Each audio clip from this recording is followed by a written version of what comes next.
welcome to a new episode of Realities and Facts. We're going to start off this episode by heading to the town of Mardoushe. In this town, we'll be visiting the statue of the Lady of Mantra and learning the story behind it. Let's have a look. About 50 kilometers from the city of Beirut lays a statue on the highest hill, the Lady of Mantra, in the southern town of Mardoushe. The statue overlooks the city of Saida, which is a watchful eye to protect the area and patronage. The Lady of Mantra carries with her a story that made it a destination for tourists from all around the world. According to the Gospel, in the time when Jesus Christ was preaching in the township of Saida and Sur, the Virgin Mary was always accompanying his missionary with the disciples that left their parents and families to follow in God's path. She played the role of their mothers to help them with their daily needs and their support. Saida was an area of Canaan and pagan. At that time, women were not allowed to be a part of the society of men, and for that reason, she used to wait for her son in a small cave where she spent all her time praying for him until he finished his daily preaching. It is said, in the year 1726, a shepherd man was tending to his sheep near the cave. All of a sudden, he heard the voice of a baby lamb. He went to search for him when he realized that the baby lamb had fallen down a small hole. After reaching to him, he was surprised to come across a photo of Our Lady, the Virgin Mary, placed on the altar that dates back to the first Christian century and represents the early Christians. The shepherd went to the parish priest and the townspeople to tell them about the cave and the photo of Virgin Mary. The news traveled to the Greek Orthodox parish priest of Saida, Archbishop Ignatius el-Beiruti. After the event, people from different sects from across the world started to visit the cave, and that is when the cave was named the Miraculous Cave of Mantra, which was the cave where Virgin Mary awaited Jesus Christ. An extension to the cave was constructed after numerous groups of visitors started coming at once. In 1947, Bishop Basilios Khouri suggested that they should construct a large tower with a large statue of Virgin Mary at the top of it. Thanks to many donations, in the year 1960, the construction of the tower began. Bishop Khouri traveled to Italy to choose the statue of Virgin Mary. In 1963, the statue was lifted to the top of the tower that overlooks Saidoun Square. Because of the Lebanese war, the area was affected and the statue of Virgin Mary was severely damaged. The Catholic Diocese of Saidoun, headed by the Archbishop Georges Kauter, decided to restore the tower, the statue, and the shrine. In the year 1999, the trail of the shrine was completed. The trail represents the 10 religious and historical stages which are carved on the stones. The stages represent an event that occurred in Lebanon and was mentioned in the Holy Bible.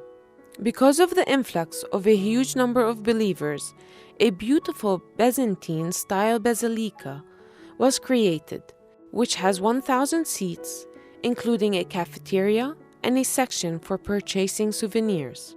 Surrounding the basilica is a huge area that welcomes thousands of people. On September 8th, the community celebrates Our Virgin Lady's Day. After this shrine became known worldwide, the World Tourism Organization, affiliated to the United Nations with the effort by the Lebanese Ministry of Tourism and in collaboration with the Saidoun Diocese of the Royal Maronites headed by the Archbishop Eli al-Haddad, took the decision to place the Lady of Mantra on the list of spiritual and touristic attractions in Lebanon. Next, we are going to head to the heart of Lebanon, in the region of Sin el-Fil, to discover a church which was built in 1960, holding the name of Saint Rita, the mediator of impossible matters. This church has a beautiful story behind it that every person should know about. Let's watch this video together. In the country that is nicknamed by the Paradise of the East, the country that poets and writers wandered describing its beauty and fascination, rises the church of the mediator of impossible matters, Saint Rita. Hundreds and thousands of believers visit this church, especially at her feast day on the 22nd of May. In the heart of Lebanon, in the region of Sin el-Fil, Beirut, a church holding the name of Saint Rita was built in 1960, affiliated to the Maronite Archdiocese of Beirut, upon a request from Monsignor Ignatius Maroun, Father Naamentalla Kahale, and the parish council.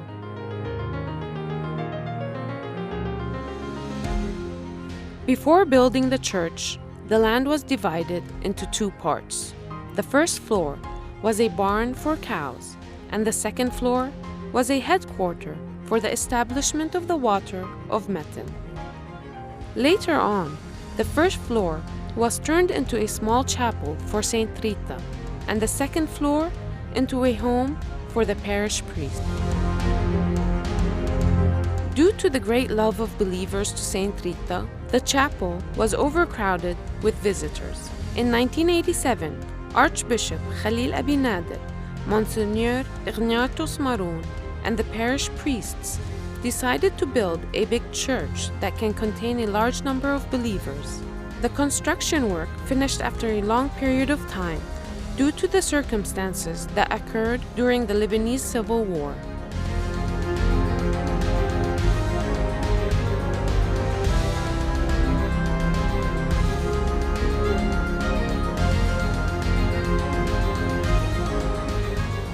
A large picture of Saint Rita was hanged on the church entrance, showing her kneeling in front of the cross, and under the picture was written, "Saint Rita, pray for us."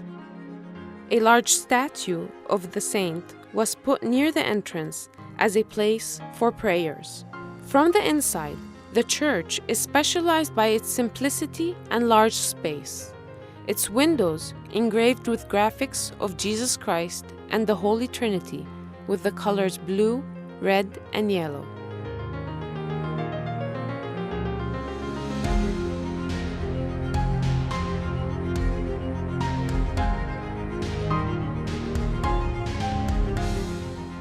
On the ground floor, the believers light candles and pray under another statue of Saint Rita. At the side of the church, you can find a library called Souvenirs of Saint Rita, where you can buy souvenirs, rosaries, and statues.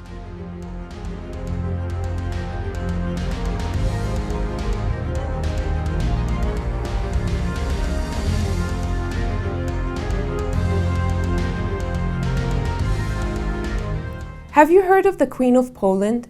It's not an ordinary story. The Queen of Poland, also known as the Black Virgin, is a painting that was drawn by Saint Luke the Evangelist. We don't want to give the entire story right away. Let's have a look at this video. It is known by Madonna of Częstochowa, the Queen of Poland, known as the Black Virgin. According to the historian Alice Harris, the painting of the Black Virgin dates back to the period of the Disciples and was drawn by Saint Luke the Evangelist. In the year 326 AD, Saint Helen found the painting in Jerusalem and offered it as a present to her son, the King Constantine, who built a shrine honoring the Blessed Virgin in the city of Constantine. The painting has rescued the city from many wars. In the 9th century, the painting arrived to King Charlemagne, but in 1382, the Tatarians attacked the convent and the painting was hit with an arrow. Fearing that the painting will fall in the hands of the Tatarians, it was carried away from one of the leaders of the city to the city of Częstochowa, where it was put in a small church, which was later turned into a convent. In 1655, when the Swedish king Charles X was renamed Poland, the convent and its surroundings was far from the invasion. In a miraculous way, the monks were able to defend the painting in a siege that lasted for 40 days. Poland was able to get rid of the invaders. After this miraculous event, King John II honored the painting and named it the Virgin as the Queen of Poland, putting the whole country under her patronage and protection. In the Russian invasion to Poland in 1920 and in the siege of the Warsaw, the soldiers saw a picture of the Virgin Mary in the clouds above the city, which made them withdraw. After the end of the communism in Poland, the number of pilgrims who came to the city largely increased. The reason that the painting was called the Black Virgin is due to the salt residue that removed the colors as a result of burning candles and essence in front of the painting through the centuries. After the fall of the Soviet Union, St. Pope John Paul II decided to organize the International Youth Day in Czestochowa under the protection of the Blessed Virgin in 1991. After 25 years, Pope Francis decided to organize the International Youth Day at the same place. Each year, people celebrate its feast day on August 26. We hope you enjoyed this week's episode. Thanks for watching and see you next week on Realities and Facts.